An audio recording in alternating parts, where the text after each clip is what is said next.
तो हम लोग इसी में टाइप 11 त्रिज्या खंड पे आधारित प्रश्न देखते हैं। त्रिज्या खंड के प्रश्न देखने से पहले हम लोग त्रिज्या खंड के बारे में कुछ समझ लेते हैं। देखिए, त्रिज्या खंड का मतलब होता है एक तिर्यक।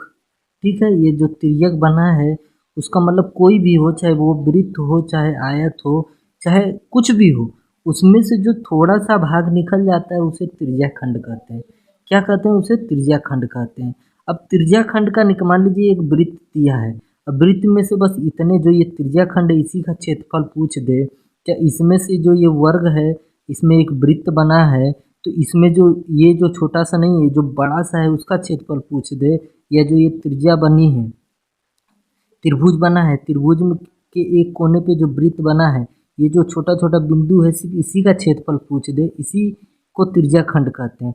चाहे एक वृत्त बना है, वृत्त में ये जो त्रिज्या खंड निकला हुआ है, इस त्रिज्या खंड का क्षेत्रफल न पूछते हुए बस यहाँ से लेके यहाँ तक की दूरी पूछ दे, जो परिधि कहते हैं जिसे, उसी की लंबाई अगर पूछ दे तो कैसे हम लोग निकालेंगे। तो इसमें डरने की कोई बात नहीं है, घबराने की कोई बात नहीं है, बस छोटा सा नियम है, उस छोटे से नियम को आप समझ लेंगे, आसानी से लगा लेंगे। ठीक है, अब सबसे पहले हम लोग क्या करते हैं, जैसे मान लीजिए वृत्त है, वृत्त का अगर क्षेत्रफल निकालना है तो क्या करते हैं, तो वृत्त का क्षेत्रफल का फार्मूला क्या होता है, पाई आर स्क्वायर, इतना आप रख दिए। अब इस त्रिज्या खंड का क्षेत्रफल निकालना है, तो यहाँ जो ये है इसका एक मान होता है, चाहे वो जिसे हम लोग थीटा कहते हैं, चाहे वो 90 डिग्री का मान दे दे, चाहे 30 डिग्री का मान दे दे, चाहे 180 डिग्री का मान दे दे, जो मान देता है, तो उस थीटा को हम लोग ऊपर लिखेंगे और नीचे लिखेंगे 360। बात समझ में आ रहा है? क्यों 360 लिखेंगे? क्योंकि जो ये पूरा वृत्त है 360 डिग्री का रहता है, और जितने का मान निकालना है उतना को आप ऊपर लिखेंगे तो हमारा आंसर आ जाएगा। अगर 90 इसका मान दिया है तो ऊपर 90 रखेंगे, अगर 30 दिया है तो यहाँ 30 दिए रखेंगे, अगर 180 दिया है तो 180 रखेंगे, बाकी जो इसकी त्रिज्या है त्रिज्या की जगह रख देंगे। इसी तरह यहाँ पे देखिए, मान लीजिए ये 90 मान दे दिया है, बात समझ में आ रहा है, और इसका क्षेत्रफल पूछ रहा है, ये भी क्या है, एक वृत्त है, तो वृत्त है तो वृत्त का फार्मूला क्या होता है, पाई आर स्क्वायर, ये वृत्त का फार्मूला होता है। अब यहाँ पे 90 है, लेकिन ये 90 वाले का क्षेत्रफल नहीं पूछ रहा है, ये जो पीछे जो बच जा रहा है उसका क्षेत्रफल पूछ रहा है। बात समझ में आ रहा है? तो कुल होता है 360 डिग्री।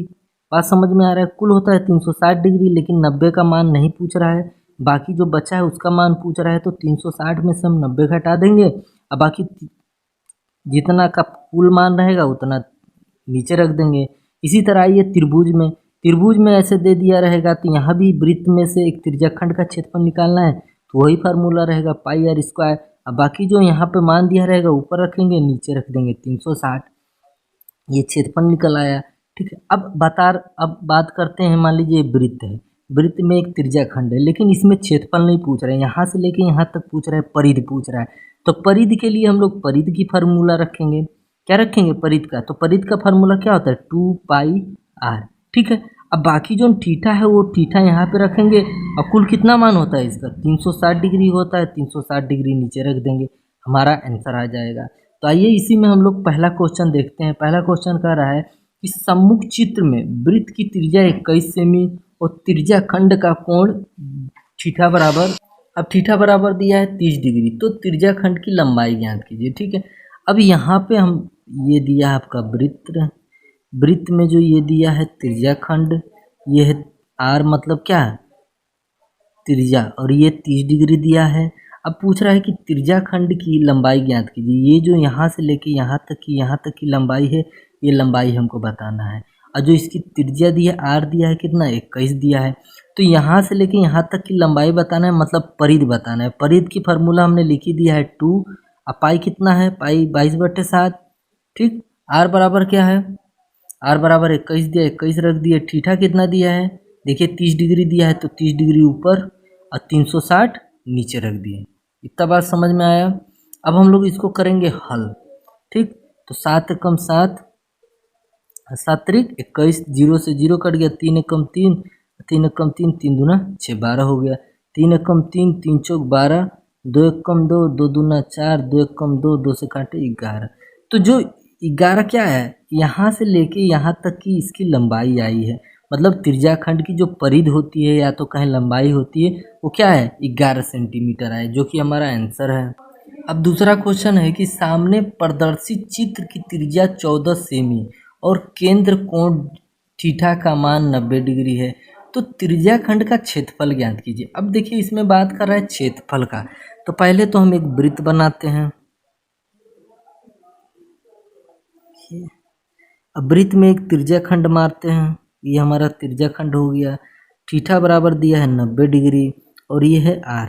ठीक, अब कह रहा है कि ये त्रिज्याखंड का हम लोग को क्षेत्रफल बताना है। तो क्षेत्रफल बराबर मैंने क्या बताया था कि पहले हम लोग लिखेंगे वृत्त का क्षेत्रफल। वृत्त का क्षेत्रफल होता है पाई आर स्क्वायर। ठीक, पाई का मान है 22/7। आर का मान क्या दिया है उसमें, आर का मान दिया है 14 सेंटीमीटर। आर का स्क्वायर है तो 14 14 हो गया। अब मैंने यहाँ बताया था कि थीटा रहेगा, नीचे रहेगा 360 डिग्री।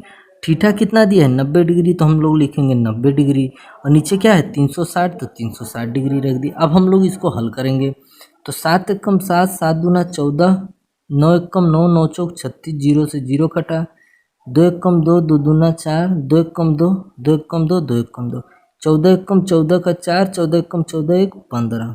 तो क्या है 154 वर्ग सेमी, ये जो त्रिज्याखंड है इसका क्षेत्रफल आया। तो यहाँ तक आप बात सीख गए होंगे। सबसे पहले मैंने बताया था क्षेत्रफल पूछेगा क्षेत्रफल वाला फार्मूला, परिध पूछेगा तो परिध वाला फार्मूला।